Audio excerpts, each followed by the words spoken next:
You're listening to an Airwave Media Podcast. Ben Franklin's World is a production of the Omohundro Institute and is sponsored by the Colonial Williamsburg Foundation.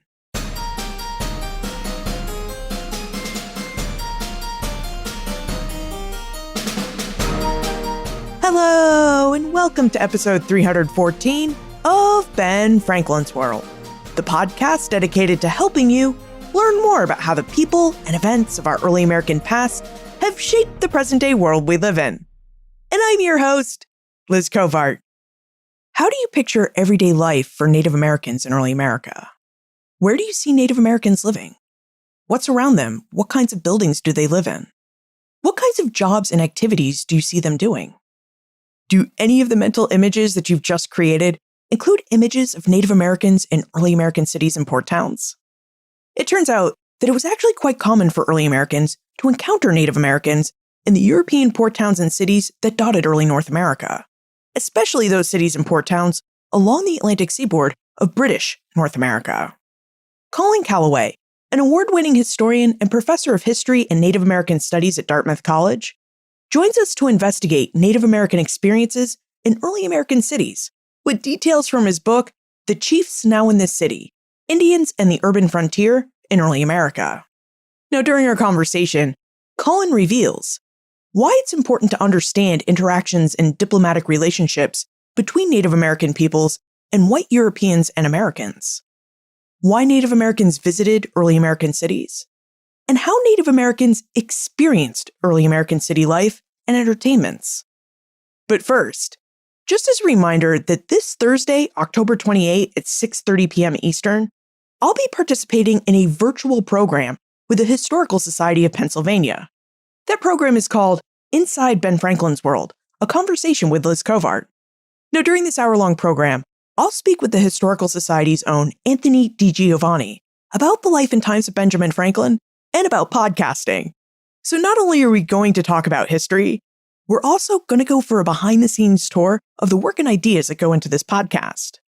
Plus, we'll be talking about some Pennsylvania history and connections between the information we explore in this podcast and the Historical Society of Pennsylvania's collections.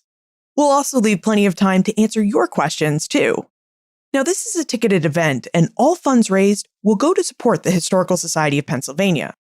To learn more about this event, Inside Ben Franklin's World, and to get your tickets, visit benfranklinsworld.com/inside-BFW. That's benfranklinsworld.com/inside-BFW. I look forward to seeing you on Thursday. Okay, ready to investigate Native American experiences in early American cities? Allow me to introduce you to our guest historian.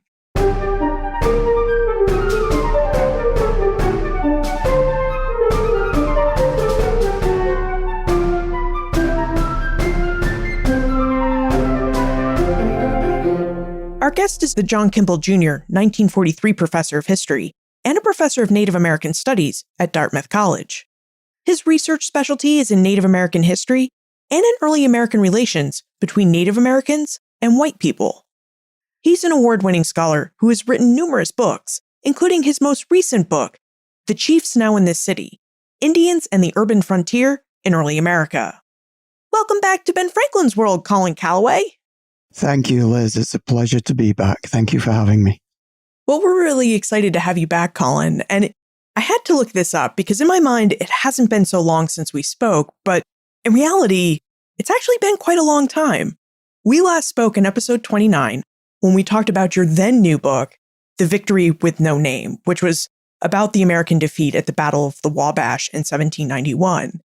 And since that time, Ben Franklin's World has published nearly 300 episodes. Wow. And you've published 2 or 3 different books since we last spoke. And all of those books have explored relationships and interactions between Native American peoples and white Europeans and Americans. So I wonder if we could start our conversation by having you tell us, what is it about these interactions between Native Americans and white people that so fascinates you and has really driven you to research and write many, many books on this subject? Yes, I think in many ways, to me, this is, I suppose, what Ken Burns would say was an American story. And as a non-American looking at American history, to me, it is the story. The encounter, conflict, collision, however we describe it, between people of European descent and indigenous populations. I think it's fundamental, not only to understanding Native American history, but to understanding American history. And I think, as we all know, for a long time, that aspect of American history was given short shrift. So I think, as somebody who defines their work as quite simply doing American history with American Indians in it, there are endless possibilities. You slice American history any time and place, and there's a story of encounter and relationships between Indigenous and non-Native people to be told. I'm also curious why your focus on these studies of the interactions between Native Americans and white people tend to focus on diplomatic relationships and interactions, because even in your new book, The Chiefs Now in the City, you do talk some about cultural interactions between Native Americans and the inhabitants of early American port cities, but you do spend most of your time investigating the diplomatic relationships and interactions that took place in early American cities. Yes, thanks for catching that. I say this is not a book about diplomacy, and obviously it's a book about diplomacy. And that's the context for it, of course. And I think diplomacy is so important to understanding early America and to understanding these relationships that we're talking about, because diplomacy is something that nations conduct, that Indian nations conduct foreign policies, as do European nations. That's a strategy, if you like, that's not always accorded to them. So I think there's that aspect of it. Another aspect that I find appealing and attractive for me as a non-native historian is that, of course, there's an element of, let's call it Indian white diplomacy, that takes place in the public sphere that's heavily recorded. And so it's an area in which I think as a non-native historian, feel that I can operate and that I'm not trying to tell Indigenous stories that belong in the communities. Those kinds of things. I focus on those records, which are sometimes quite detailed. And the other thing I'd say why I believe these are so important is that as we think about the birth of this nation, there are certain texts and documents that are revered, almost given a sacred status. One is the Declaration of Independence that created the independence of the United States. The other is the Constitution that set up the system of government of the United States. And the third, I would argue, is the body of Indian treaties that create the land base, the territorial foundation of the United States. So 1 and 2 enjoy a revered status. The third category, I think, is too easily dismissed. And looking at those diplomatic relationships, I think, gives us as a historian a reality check on what the world was like back in the 1790s or the 1750s, where Indian nations were not yet the dispossessed, defeated peoples that become such a part of the narrative of U.S. history. But very often they were people who were calling in the shots. So I think that as I look at it, it's an arena of cultural exchange, which is endlessly fascinating. But it's also a way of perhaps recalibrating how we think about, let's call it, power relations in early America. Well, let's dig into some of these power relationships and what they would have looked like in the context of where so many of them took place, which was in early American cities. Mm-hmm. Now, in Colin's book, The Chiefs Now in the City, Colin investigates Native American experiences in early American cities. And he does this from what Native Americans saw and experienced while visiting these early American urban spaces to what their interactions were like with the whites who lived and governed in these spaces. Now, Colin, Jenny wonders if you could talk to us a bit about cities in early North America. She wonders if these urban spaces were always European or Euro-American places, and also wonders whether they were always along the Atlantic seaboard. Yeah, for the purposes of the book, which is heavily 18th century, those are essentially the places, the urban spaces, that I'm looking at, predominantly port cities. And I think port cities, for my purposes, open up possibilities about thinking of these as frontier arenas, frontier worlds for Indian people in important ways. But I think to think of cities as only European and only on the East Coast has been misleading. And so early on in the book, I do a kind of very quick helicopter flight over 10,000 years of American history and say there were cities here, cities there, etc., looking at urban centers that were indigenous. The obvious example would, of course, be Cahokia. And that raises the question, which your question alludes to, of course, is what constitutes a city? And I read a lot of urban geographers and other people to get the answer and realized that people don't agree on this, and people still don't agree. People still have different understandings of what constitutes a city. I grew up in a town in the north of England, which had, I think, 60,000 people, or I grew up on the edges of it, which was a town. And then I remember when I moved to Vermont, New Hampshire, the first place I ever taught was in Keene, New Hampshire, which had, when the college was in session, I think had 20,000 people and called itself a city. So even now there are those discrepancies. And I think when we think of cities with the infrastructures and the institutions that we associate with cities rather than simply with numbers of people. But I wanted to suggest just in terms of numbers of people, we're looking at those similar concentrations, because if you have a lot of people living in the same area, then that puts strains on environment. It requires social systems that function, etc., etc.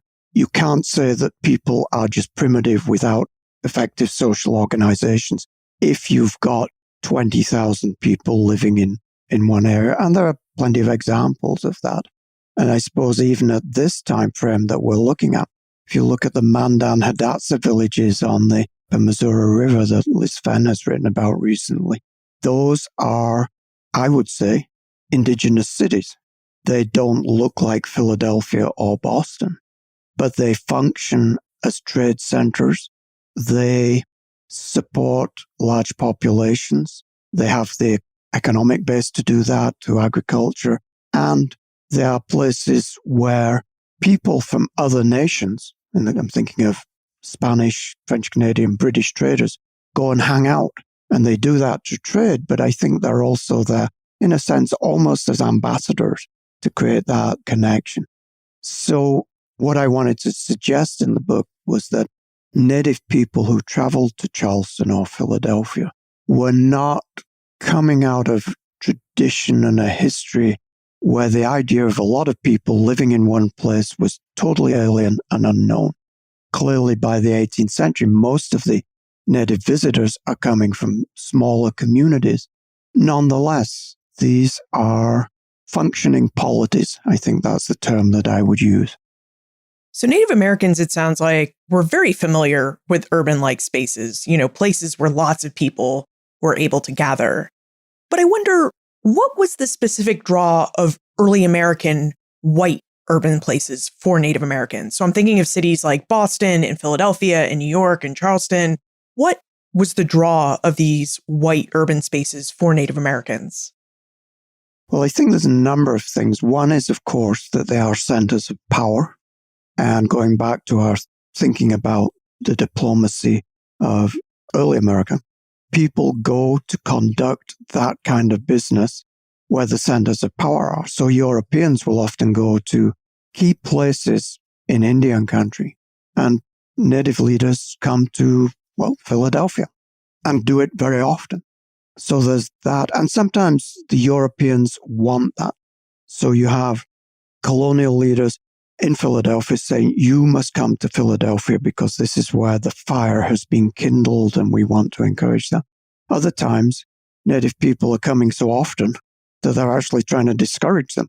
So, yeah, we'd like you to come, but give us plenty of notice. We don't want people just turning up. So there's the political and diplomatic dimension, of course. I think there's also the fact that Indian people come to cities to trade, or in conducting diplomacy, not necessarily so much to create treaties where you're ceding land, but to create alliances which are the precondition for a trading relationship. I wouldn't dismiss the possibility of curiosity, that these are impressive centers, impressive communities for anybody in the 18th century, native or non. And so there's that sort of magnetism that will bring people to them. They can be places where native people go, not only, I think, to act out leadership roles, but perhaps to attain experience or to demonstrate their leadership role. And I think that in the new world of relationships that we're talking about, dealing with Europeans, dealing with colonists becomes a key dimension of leadership. And so going, if you like, to the heart of the beast and representing the tribal nation's interests in that place gives one credibility and status. And sometimes that may be imagined, perhaps in native communities, but it can become real where the European or the colonizing power acknowledges, recognizes, or even boosts that status by saying, well, okay, you're the person we deal with. That means that that person has an importance. So I think there's a range of attractions and a range of reasons for people going that go from the large umbrella inclusion of dealing with these other people down to almost a personal level. And I make kind of suggestions in the book that sometimes Indian people kind of going as tourists. I don't think that's the main reason why they're going, but while they're there, Indian people who turned up at Montreal at the beginning of the 18th century for that massive treaty, seems like they went shopping. So there's a new experience there. Yeah. I guess even though we're talking about cities in this early American period in the 18th century is really where we're focusing, even back then, cities had markets, they had shops, they had ports, they had theaters, and really all sorts of amusements. And all of these different aspects of city life would have attracted people, whites and Native Americans. So I guess it's really not all that far-fetched to think of Native American tourists in cities just because there were so many curiosities there. Yeah, and I think they are nodes for early America to which people very often gravitate, whether they are native or non-native. Doesn't necessarily mean that they want to stay there, but these are, well, if you look at those, a very simple map that pinpoints the location of these cities, they are each in their own area, a central point that in many ways that demands attention. In your research, I'm curious if you found any instances where white Americans and white Europeans were visiting Native American spaces to conduct trade and diplomacy. And I ask this because, I know from my research on Albany, New York, that the state of New York was constantly inviting the Haudenosaunee peoples to come and trade and negotiate at Albany. Mm-hmm. And we know from other authors we've spoken with on the show, I'm thinking of Coll Thrush and his work Indigenous London, where Native American delegations went to major European cities to conduct trade and diplomacy. And even Andrés Reséndez and his work, The Other Slavery, which shows us how Spaniards forced Native Americans to travel to Spain. So it just, from the body of sources that we've consulted lately, it really just seems like Native Americans were always the ones who traveled to meet Europeans and Americans and conduct diplomacy in European and Euro-American spaces. So I'm just wondering if that's just something that we're missing, that white Americans and Europeans did go to Native American spaces to conduct trade and diplomacy. Well, I think it's accurate and interesting because I think for a long time we didn't pay enough attention to Native people in, say, European cities. And now, of course, with the work of people that you've talked about and others, you could be forgiven for thinking that you couldn't visit London in the 18th century without bumping into a Haudenosaunee delegation or a Cherokee delegation. And as I thought about this book, it was American cities that were getting short shrift there because we knew that Indian people went to Europe and we knew that European people went to do business in Indian country, in Indian villages. It seemed to me that it was the American cities that were being missed out in the middle, etc. And of course, Europeans do go to native towns, native communities to conduct business in Indian country because of the close relationship of trade and allegiance. Of course, this was not only an incentive, but very often a necessity for people whose intent was to conduct business in Indian country. Well, to conduct business in Indian country, you have to be, to put it simply, a real person. So you need to establish those ties and those relationships. But you also have, of course, delegations of commissioners from the colonies, from the Brits, from the French, and later on from the United States government, who go into Indian country to conduct business. So, for example, in the late 1780s, when George Washington and Henry Knox are trying to establish a relationship and establish a treaty with Alexander McGillivray and the Creek Confederacy, first of all, they send commissioners to Creek country, and that does not go well. And so then they invite Alexander McGillivray and the Creeks to New York City, which is the then capital, which is a little bit, I describe it and think of it as like a state visit. And I think some of the similar ritual and formality and significance attaches to some of the delegations sent from colonial powers into Indian communities. To return to Native American experiences in British American cities, what did Native Americans make of these colonial cities? When they entered Philadelphia, Boston, New York, Charleston, what did they see and experience upon their entry? Yeah, that's the question that motivated me in many ways to write the book, which is ironic because it's the question that I can't answer. I'm a British guy. How do I do this? So I actually just pulled the blurb off the back of the book that Dan Usner wrote, and he says Calloway does various things. He invites the reader to experience those urban places from the perspective of their American Indian visitors and residents. Now, I wish I'd written that, because I think Dan nicely captures what I hope I'm trying to do, is not say, this is what Native Americans thought and experienced, because obviously I'm a little handicapped in being able to speak with authority on that. But rather, the book is rather suggestive. Okay, so think about this. What might this have been? How could this have looked? And very often, as you'll see from the book, what I use is not accounts by Native people visiting cities, but sometimes accounts by Europeans visiting the cities, who are not the people to convey what Native Americans experience, but they can and do describe the same things that Native people saw when they were visiting those same cities about that same time. And I think considering that and then looking at these encounters, these visits, through a lens of what we know about what was going on and some familiarity with Native American societies and experiences with Europeans, etc., some things become fairly apparent. But I think it's, what's the phrase, looking at something through a glass darkly.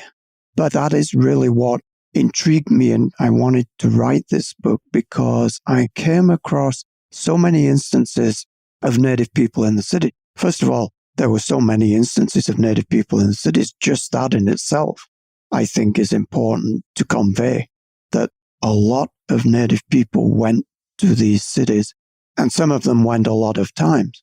But also they spent a lot of time there, that there were sometimes delegates who were in town for weeks and even months. And what were they doing? And the records of what was going on are pretty sketchy. But in doing that, they were encountering all those aspects of city life. As you say, going to the theater, shopping in the markets, visiting the docks, seeing not only those aspects of the city that the colonial powers and the city fathers wanted them to see to impress them, but also, of course, seeing, shall we call it, the underside of city life, which sometimes is just kind of interesting, wondering what they got up to. But sometimes, of course, gives an opportunity to suggest an Indigenous critique of these cities, because some of the things that they saw ran so counter to the ways in which we know Indigenous societies operated, where there was both an ethic and a function to how you cared for people, looked after people, etc. And then confronted with things like prisons and poorhouses and jails and lunatic asylums, let alone the public administration of punishments for things like stealing a loaf of bread or something. Those things clearly jarred with Native peoples, and sometimes they say that. Sometimes they're quite clear about that. But often, you're right, finding these Native critiques and these Native commentaries, this is very often needles in haystacks, and they may be embedded in a lengthy newspaper account, things like that. Joanne would really like to know how we know what we know about Native American experiences in white early American cities. So, Colin, we need to pause for a moment so that we can thank our episode sponsors. We're really grateful for their support. But after we give our thanks, we'd like to have you talk to us a bit more about the historical record that we have when it comes to recounting Native American experiences in early American cities. Benjamin Franklin often used his Poor Richard's Almanac to provide useful advice to his readers, including advice about money and finances. Within the pages of his almanac, Franklin was known to share maxims, pithy sayings like, "A penny saved is a penny earned," "An investment in knowledge always pays the best interest," and "Rather go to bed without dinner than to rise in debt." So given Ben Franklin's interest in money, savings, and debt, it's quite fitting that today's episode sponsor is LightStream, a division of SunTrust Bank. LightStream believes that people with good credit deserve better loan experiences, and that's exactly what they aim to deliver. LightStream also understands that you may not know how much you're paying in credit card interest. So LightStream has a credit card consolidation loan that can help you consolidate your credit card debt and keep your interest payments low. For example, you can get a loan from LightStream from $5,000 to $100,000 with absolutely no fees. And rates start at 4.98% APR with autopay and excellent credit. You can also get access to your loan as soon as the day you apply. Now, just for my listeners, apply now to get a special interest rate discount and save even more. The only way to get this discount is to go to lightstream.com/BFW. That's lightstream.com/BFW. Loans from LightStream are subject to credit approval.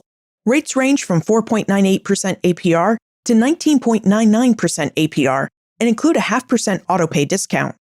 Lowest rate requires excellent credit. Terms and conditions apply, and offers are subject to change without notice.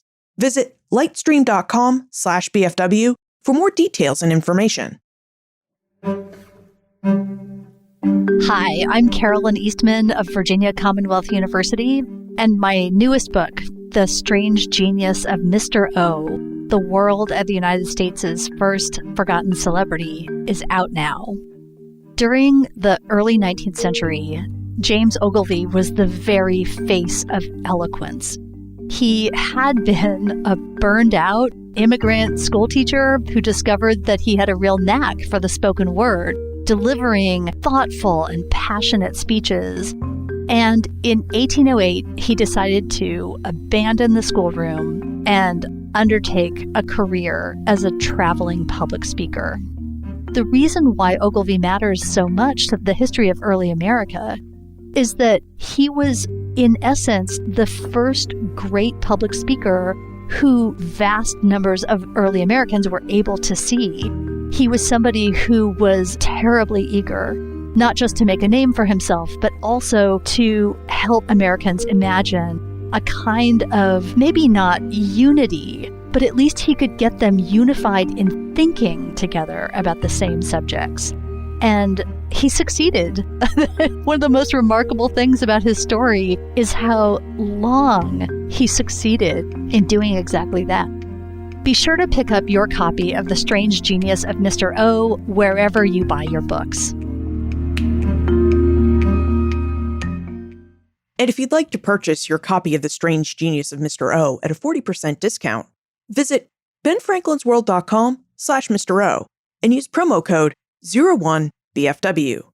That's benfranklinsworld.com/Mr. O and use promo code 01BFW. Colin, Joanne would like to know how we know what we know about Native American experiences in white early American cities. Could you tell us about the historical record that we have and what the sources in that record reveal about Native American experiences in white American cities? Yeah. And sometimes Native people who travel to cities leave records, because the idea that you can't write Native American history because Native Americans didn't leave written records is actually not true. Some did. Joseph Brant, Alexander McGillivray, Hendrik Opperman, various other people, they wrote about their experiences in the cities. And there's a line I always like from Joseph Brant where he's talking about being in London. And he goes out on the town at night with the Prince of Wales and says that the prince took him to some places that seemed like a very queer place for a prince to go. And as I say in the book, I think Joseph Brant clearly didn't know the royal family. So there are those kinds of things. They don't tend to keep a journal in the way that, say, some European visitors would. European visitors who are keeping a journal because they're visiting this new nation, and here are the cities. That doesn't happen so often, but there are Native American commentary. There's Native American commentary that comes through the diplomatic exchanges that are taking place, where they will refer to certain things, or Native people who will intercede to prevent or alleviate the administration of what the Europeans would call justice, because these were so alien to their ideas of how people treated one another. And there's also, I think, a lot of times, and this is a little bit like welcome to doing Native American history, often what we're doing is reading records, even records by non-Native people, to tease out of them what we can glean about Native ways of thinking. One of the passages that I found that I liked very much was the governor of Pennsylvania saying to a delegation of Haudenosaunee people, basically, so when you go home, we hope that you will tell people back home that we were hospitable and generous and nice people too. And clearly what he's talking about is a situation where those values of hospitality and generosity that are central in Native communities' treatments and welcoming of strangers, Pennsylvanians are still striving to achieve and are aware of it. So I think there's a lot of ways in which you are kind of teasing these things out of the records so that we're not entirely dependent on finding here is a Native person making an explicit comment or giving an in-person description of what's going on. You can see it in other ways too. So to poke at this concern of the governor of Pennsylvania, how hospitable were early Americans to the Native American peoples who visited their cities? Did Native Americans feel accepted and welcomed in early American cities? And I ask this in part because I've read a lot of the early Albany Common Council minutes, and there were some early ordinances that basically said Native Americans could not spend the night inside the city gates, that when night fell, Native Americans were to exit the city and camp outside. That's right. Was this pretty typical? Were all early American cities this hospitable to Native Americans? So I think there's a mixture here going on, because sometimes there's the notion that Native people coming, especially if they're coming in numbers, may represent a threat. And so there are these kind of ordinances, as you say, for Albany. Yeah, when Native people come to visit, this is where you guys live. There are places on the outskirts of the city to live, and we don't want you inside the walls at a certain time. Certainly that's the case. There's very often an underlying apprehension among city fathers and city dwellers that Indian people in the cities may be a threat, because if they get hold of alcohol, we don't want drunken Indians on the streets, they say. On the other hand, I think reception can vary according to what's going on. So at times of hostility and conflict and violence, I suspect that Indian people entering colonial cities entered a fairly hostile environment and maybe a pretty frosty reception. On the other hand, when Alexander McGillivray and the Creeks come to New York, it's the biggest turnout since George Washington's visit, and people are clamoring to see Native people and seem to be welcoming them with open arms. For Native people, I suspect entering a city could be a fairly tense moment, because I would imagine that the inhabitants of the cities who are there to see them probably occupy every point across the spectrum in their attitudes towards Native people. And that's something I really didn't get into, if you like, diversifying or individualizing the responses of city residents to Native people. Clearly, we know that this could be a very tense entrance because of the measures taken or the reports of Indian peoples on their way to the cities and sometimes on their way from the cities being threatened and sometimes in some cases violently attacked. So I think for Native people, this was not a step they took lightly. It sounds like early American city dwellers really had a lot of fear and apprehension when it came to Native Americans visiting their cities. And this is really curious because it also sounds like early Americans in cities often had everyday experiences with Native peoples. And I'm thinking here of Nancy Shoemaker's work about Native American sailors and whalemen and others who worked the maritime trades.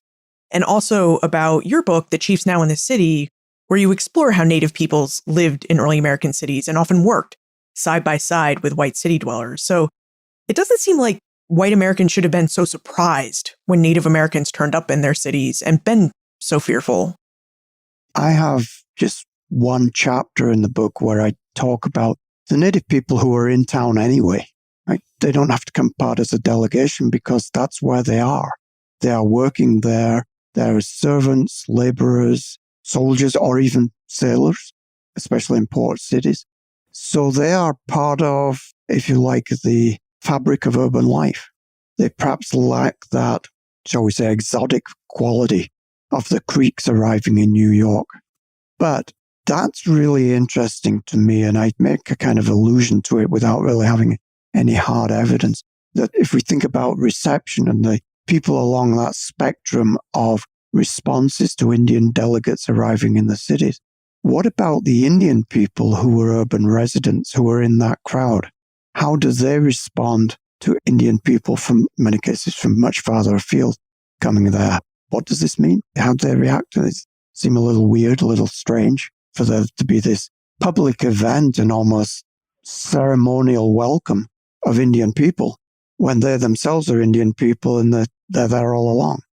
And I think that, of course, is a book, and other people have written about that, and it deserves to be written about much more. When in doing it, I really focused as much as anywhere on Boston, and just sort of looked at that area and thinking of ways in which Native people, in the wake of violence and the disruption of their economies, instead of, or as well as, pulling away from cities, actually gravitated towards cities to make a new life for themselves, to rebuild a way of making a living. And in some cases, the word I'm going to use is disappeared into city life. I'm thinking of Jeannie O'Brien's work on how Indian peoples in New England were disappeared. They were written out of history. But being swallowed up into urban life is another form of that. And of course, this is what the American government had in mind in the 1950s and 60s with its relocation program to relocate Native people to the cities. The idea was that they would be swallowed up and disappear in city life. But I think visibility is like beauty. It's in the eye of the beholder. You do spend a lot of time in The Chiefs Now in the City, really looking at what happens when large Native American diplomatic delegations enter early American white urban centers, places like Philadelphia. And Keith wonders if and how early American cities might have served as places of interaction between different Native American peoples. So was it possible that, say, a Cherokee delegation might be in town at the same time as a Creek or Haudenosaunee delegation was in town? And if that was possible, did Native Americans view these encounters, these chance encounters, as opportunities to conduct intertribal diplomacy or relations? Yes, and I think for the reason we talked about earlier, thinking about these cities of nodes where people go to conduct business. You don't necessarily need to go there to conduct business solely with the people living in that city. So if you think about a treaty like the huge Treaty of Montreal, that becomes a gathering point for what I would call a multinational summit meeting, where it's not just the Haudenosaunee and the French, but Indian nations from half a continent away, and Indian nations who might have traveled 1,000 miles from, say, the Western Great Lakes to meet in Montreal. So I think there's a part of that very often when there are these multinational meetings, tribal delegations do this consciously. And there are occasions when tribal delegations in cities meet other native people that they hadn't intended or planned to meet. Creeks and Cherokees in Charleston, the event in the 1790s when Blue Jackets delegation, Shawnees and other peoples from the Ohio country are in town in Philadelphia, and they're getting a tour of Peale's Museum, and they walk around a corner and they bump into a delegation of Choctaws and Chickasaws and people from the South who are not just members of a different tribal nation, but certainly in the case of the Chickasaws, had served as allies of the United States in the recent war with the Shawnees. So there was an awkward moment. So I think that it's a good question because it points to that function of these cities as places that do attract people, and they attract people for multiple purposes. And I would say that very often those purposes reflect the agendas of the tribal delegation rather than solely the agendas of, say, the Europeans who are inviting them. To put it briefly, going to town could be a good way for Indian people to meet Indian people. Rob has a follow-up question of sorts in that he'd like to know if you've ever found any instances in your research where different delegations of Native American peoples came to the same city to work at cross purposes from each other. So have you found any instances where one Native group came to negotiate a treaty or alliance that worked against a treaty or alliance of another Native American people? And I think what he's really asking here is, were cities places where intertribal rivalries manifested?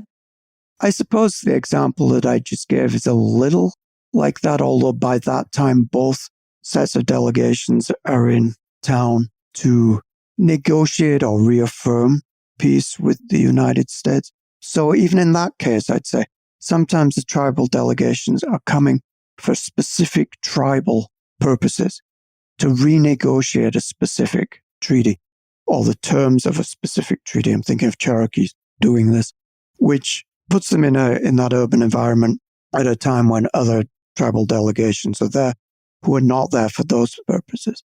I think there's that.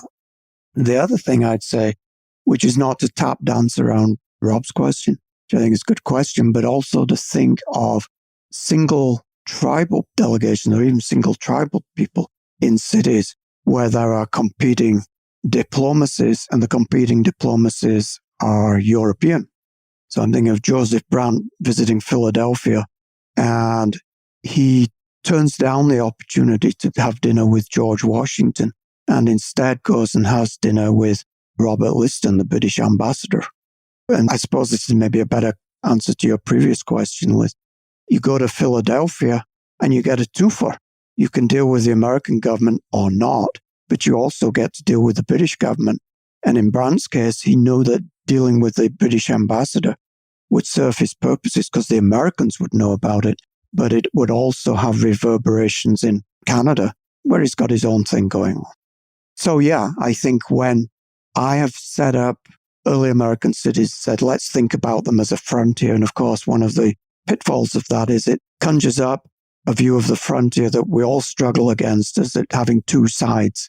And it's actually more a zone in which different kinds of people for different purposes are rubbing shoulders and doing all that kind of thing. I think of the cities as like that, and they're like that for Indian people too. I should have pluralized it and said urban frontiers, where Indian people are not only encountering Europeans or white Americans, but they're also very often encountering other Indian people and sometimes rubbing up against them as well. It's really interesting to think about how these kind of diplomatic relationships and games between sovereign nations and sovereign people still happen in our own day, right? Where, say, the French and the Americans will meet in Geneva, Switzerland, to work out some sort of deal, but neither side, neither the French or the Americans, are there to meet with the Swiss, or how an American ambassador might go, to the Netherlands, where he'll meet with someone from China who just happens to be there to conduct business in Amsterdam. So it's really just fascinating to think about the kinds of parallels between today and those 18th century encounters that you were just talking about, between Native American diplomatic delegations and others who also happen to be in early American cities.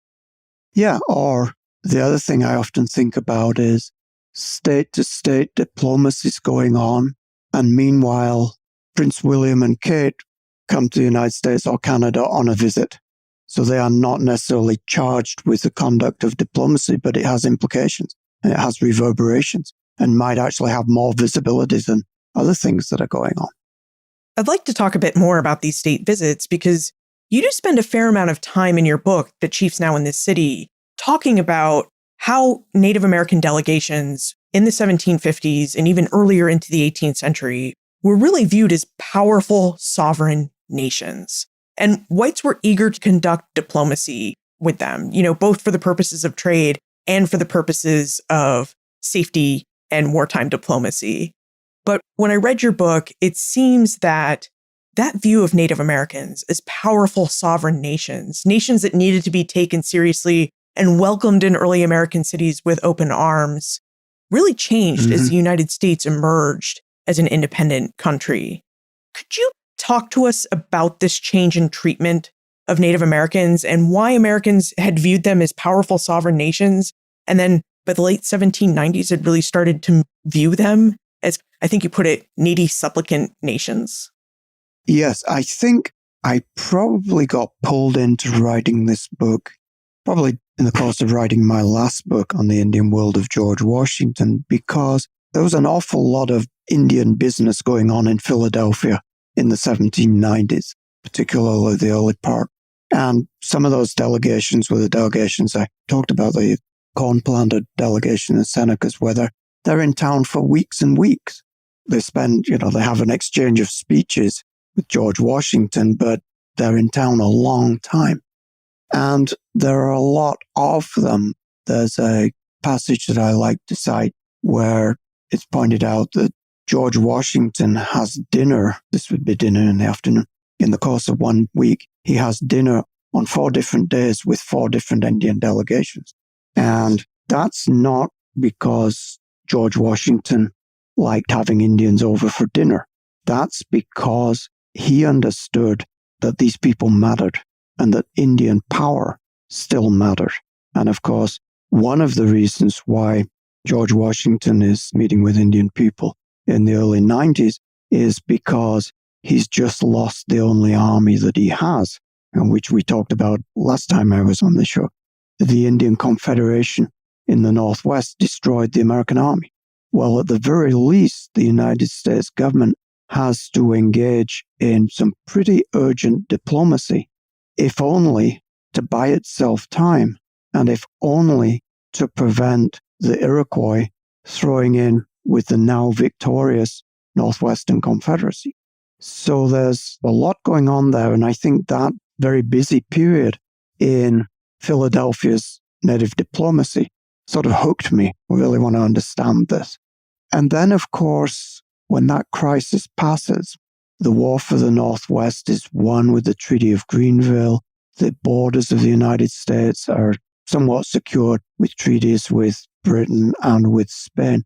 Then Indian power becomes less of an immediate threat.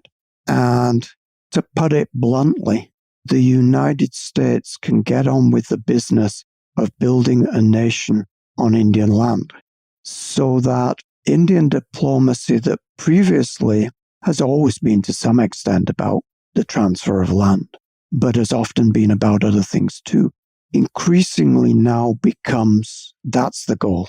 And so I think it's because of the shift in the power dynamics, the removal of viable diplomatic and, if you like, allegiance alternatives as the British and the Spanish sort of fall away and the Indian people have to deal exclusively with the United States.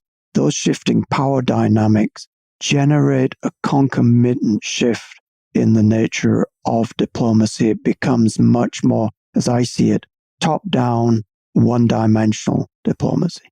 Indian people will still be invited to the seat of government, and they are, in large numbers throughout the 19th century, to Washington. But I think there's a different character and caliber to that diplomacy, where it's much less now meetings and official visits between representatives of sovereign nations than it is people from indigenous nations who are, in the eyes of the United States government, domestic dependent nations, to cite the Supreme Court. That creates a different character and conduct to that diplomacy, I think. Colin, when you think back on all the research that you've done for this book, The Chiefs Now in This City, and even your previous books, because you did mention how The Chiefs Now in This City builds upon information that you found when writing The Indian World of George Washington. When you look back on all of this research, what do you think the most important, or perhaps surprising is a better word, what did you find to be the most surprising aspect of Native American visits to early American cities? I think I'd say a couple of things. One is just volume. I think just the number of times that Native people visit American cities is important. Just recognizing that changes a lot about how we think, not necessarily only about Native Americans, but about the fabric of early American society and also what life was like in these cities. In terms of what I found surprising, I suppose, even though I knew a little bit about it because I was aware of the so-called 4 Indian kings in England going to the theater and having to watch Macbeth on the stage, and that was how much information there was, and this may be distorted because I'm getting this from newspapers, etc., about Native American delegates going to the theater and visiting the circus. These things almost are an exception to what I was saying earlier about having to look for needles in haystacks as you're working through the newspapers. Announcements that the Indian delegations in town will be at the theater tonight. And it's a way of boosting ticket sales. If you want to see the Indian delegates in town, the place to see them is at the theater tonight, where you can watch them watching the play or watching the circus. And the other side to that being what seems to be the willingness of Native people or the interest in Native people in doing that. So Atakula Kula, a little carpenter of the Cherokees, had been to the theater in London as a young man in the 1730s, and he goes to the theater in New York on his way to a treaty council with the Iroquois in the 1760s. So I think there's a mileage there that I haven't really fully exploited, but to think of Indians in early America as theater goers, what does that say? And it gets at issues of which I only touched the surface about performance, Indians in unexpected places, representation, and all of that. What happens and what does it mean when Little Turtle goes to the theater and to the circus? How does that alter our perceptions, not only just of Native people, but our perceptions of how urban residents at that time perceived Indian people?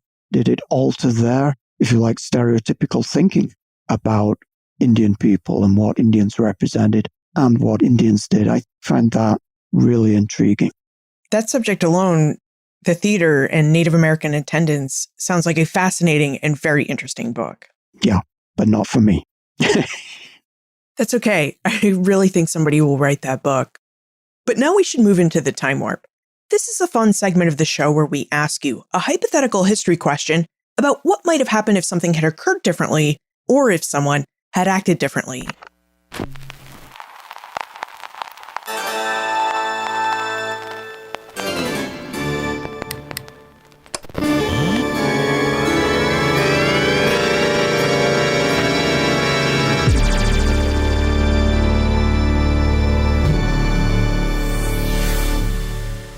In your opinion, Colin, what might have happened if Native Americans hadn't been so willing to travel into European and Euro-American urban centers? How might the history of Native white diplomacy and interactions have been different? I always hate this question because when I look at Native American history, I always think not how things would have been differently, but things were they were in large part because of Native American participation. So now I have to sort of back up and say, okay, extract that and think about it. But I can think of examples. For instance, the Great Peace of Montreal. That was not just Indian people meeting with some French guys, or the Treaty of Montreal, and coupled with the peace at Albany. Those Indian people who traveled to those cities reconfigured the kind of diplomatic map of North America. This charted in a new era of Haudenosaunee Iroquois foreign policy, but that had multiple repercussions throughout the continent and affected the course of North American history. And I think you could do a similar reading backwards from any number of these treaties if delegations had not traveled to Charleston or Philadelphia to make that treaty. How that might have been different. What was accomplished by doing that? Would it have just been the same to have gone into Indian trade? Well, in trying to accomplish a multinational summit meeting, that would have been extremely difficult, but it happened in Montreal. Had Indian peoples not been willing to come to Philadelphia in the 1790s, would George Washington and the American government have been able to weather the crisis that the young republic faced in the first years of its existence after the Constitution? Because I think that military disaster, which left the United States essentially defenseless in 1791, was one of the major crises that was faced. How would that have played out had not Cornplanter, Red Jacket, and the various other people who came to the Philadelphia and then from there to reach out, if you like, to the members of the Indian Confederacy? How would that have worked? And I think had things not occurred this way, then I think perhaps the frontier, and I apologize, I keep using the F word, but the frontier would perhaps have looked more like popular culture and some history books portray it as something that rigidly divided early America from Indian country. It would have looked more like that. It wouldn't have been completely that image, but I think it wasn't like that. And one of the reasons that it wasn't like that was because Indian people were coming to town. So that's not a single good answer, but it's a few answers as I sort of tap danced around your question. Now, Colin, you publish a lot of books. In fact, I'm really in awe of your productivity because it seems like every year or two you have a new book out. Do you have another book in the works that we can expect to see in the next year or two? Yes, I am. I'm working on what is proving to be the most difficult book that I've ever done, I think. The working title is Scotch-Irish Invasion of Indian Country. I earlier did a book on Highland Scots and American Indians, and Highland Scots is a good part of my family, more than half. So those I kind of thought of as, these were my people. This is not more of the same, and I don't feel the same affiliation to Scots-Irish. But one of the things that has struck me is that as a historian of Native American, we're constantly looking and trying to appreciate the diversity and variety in Native responses and different tribal backgrounds and experiences, etc. And we don't do the same thing with the non-Indian people, the settler colonists. Right? They're often just described as white or English. And in many cases, one thing they are not is English. They might be German, or very often, very heavily in large areas of borderland communities, they are Scotch-Irish or Scots-Irish, who are themselves a product of English colonialism and the interplay of forces in Scotland, Ireland, all of that kind of thing. But I've come across these people in so many situations, I thought I really want to pull this together, not as another kind of ethnic contribution study. I'm really interested in them as people who are repeatedly occupying these borderland situations where very often they feel that they are exploited, put in a dangerous situation, and left unsupported by a government that coddles Indian people. And in some cases, their response to that is to turn against the government, the Paxton Boys in 1763. It's too easy for me as a historian to dismiss whole groups of people as just Indian haters. What's going on here, and what can that tell us about not only experiences of these peoples, but the workings of colonialism and how people carve out situations for themselves on borderlands? And of course, as Scots-Irish people are moving, so Indian people are moving, so that you often get Scotch-Irish people meeting Delaware Lenape people, not once, but repeatedly over time on successive frontiers, to use that term again. So I've been floundering around with that during the pandemic. It's taking shape, but it may be a while, I think. You've definitely given us a lot of information to think about. And as we consider everything we discussed today, is there a good place to reach you if we have any questions? You can send me an email, colin.calloway@dartmouth.edu. When people send me questions, I will always answer them. Colin Calloway, thank you for rejoining us and for taking us through Native American experiences in early American cities. It was really fascinating to think about what city life was really like in early America. Well, thank you very much, Liz, and thank you to everybody who sent in questions. It's been a pleasure. Taking the time to explore interactions and relationships between Native Americans and white Europeans and Americans can really help us better understand an important and key story of early America. Interactions between Native Americans and white settlers often involve stories of encounter, conflict, and collisions between Indigenous peoples and people of European descent. These relationships also help facilitate war and peace. Moreover, the interactions that took place between Native Americans and white Europeans and Americans offers us a large window through which we can view and understand the power dynamics of early America. In early America, Native American peoples were powerful. Often, they proved more powerful than colonial communities, imperial armies, and the Army of the new United States. The power Native Americans had over North American land and over who might control the North American continent is why Europeans and Americans often sought out Indigenous allies. Native Americans had the power to protect and disrupt European land claims and early American settlements, towns, and cities. This is why prior to 1800, European empires and the fledgling United States often invited Native American delegations to their cities and honored these delegations with parades, dinners, entertainments, and gifts. This was an acknowledgement and a respect for Indigenous power. Now, what we also need to remember about these official Indigenous delegations is that they did not always come to early American cities to conduct the trade and diplomacy early Americans wanted them to conduct. Instead, Native Americans often conducted trade and diplomacy largely on their own terms and for their own political and economic benefit. This is important to know. It's also important to know that everyday urban life in early America included interactions between white urban dwellers and Indigenous peoples.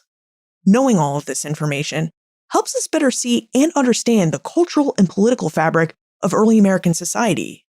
And it helps us better understand the everyday world that both Native Americans and white early Americans lived and experienced. You'll find more information about Colin, his book, The Chiefs Now in the City, plus notes and links for everything we talked about today. And we did talk about a lot of different books. You'll find all of this information on the show notes page, benfranklinsworld.com/314. Friends tell friends about their favorite podcasts.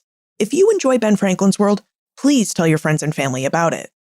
This episode of Ben Franklin's World is supported by an American Rescue Plan grant to the Omohundro Institute from the National Endowment for the Humanities. Production assistance for this podcast comes from the Omohundro Institute's digital audio team: Joseph Edelman, Jessica Brabble, Martha Howard, and Holly White. Breakmaster Cylinder composed our custom theme music. This podcast is part of the Airwave Media Podcast Network. To discover and listen to their other podcasts, visit airwavemedia.com. Finally, what did you think of Colin's question? How does thinking about 18th century Indians as theatergoers change to or add to your view of Native Americans? And how do you think this idea might have impacted early Americans' perceptions and ideas about Native Americans? Let me know. Liz at benfranklinsworld.com. Ben Franklin's World is a production of the Omohundro Institute and is sponsored by the Colonial Williamsburg Foundation.